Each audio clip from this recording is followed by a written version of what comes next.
First, we need to just make a basic structure of our geodes.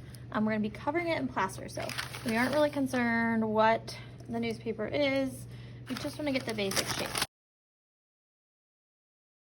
We don't want it to just fall apart. We want it to be kind of circular, but remember it's organic, so we want like the bumps and the ridges. We don't want it to be perfectly circular. You may want it to go in a little bit, almost like a little bowl, so that where the geodes are gonna be. And you're gonna get one strip of tape, and so you're gonna want to cut those into smaller pieces. And we just want enough tape to kind of hold the piece. This is really just a temporary hold until we get our plaster. So I'm kind of just looking and seeing where I need a tape. If I just take that big long strip and stick it around it, I'm gonna waste a lot of my tape.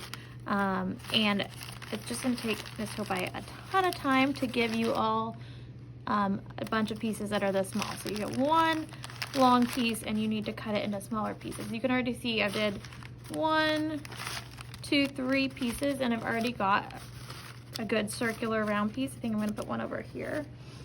Once I have the general-ish shape, it's not perfect.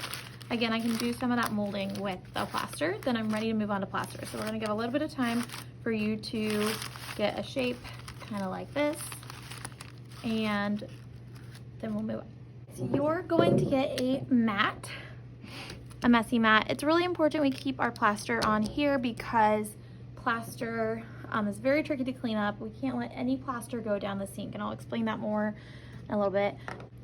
You're gonna have a cup of water and a bowl of plaster. So here's my form for my geode, and the plaster activates with water. So I don't want to activate the plaster until I'm ready. So I'm gonna be really careful not to splash water onto my dry plaster. So I'm just gonna stick the strip all the way in. Okay, we can kind of dust a little extra off and place that onto my geode. Now, see all of these open little squares? It's like a bandage. We need to rub those in till they disappear. Okay, that's gonna keep your geode smooth and strong, because that's basically you're filling in all the holes with the plaster. I don't need to do layers, so I'm not gonna put this one on top. I'm just gonna move like next to it.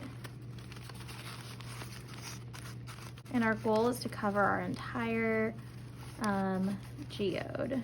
Okay, this will probably take us a couple class periods to do it. All your pieces do need to touch, so they don't need to overlap much, but they do need to touch. Once you've gone over every bit with plaster, that's how you know you're done. So we're not adding any of the geode parts yet. We're just getting kind of the rock part of the geode done. And you can see it's gonna be bumpy and ridgy.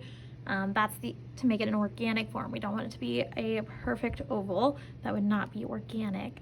The smoother it is, the better. Once it's dry, it won't be able to smooth those in. So like this, I didn't quite get, and it is already dry, so I can't smooth it out anymore. So it's important to smooth it out while you're working.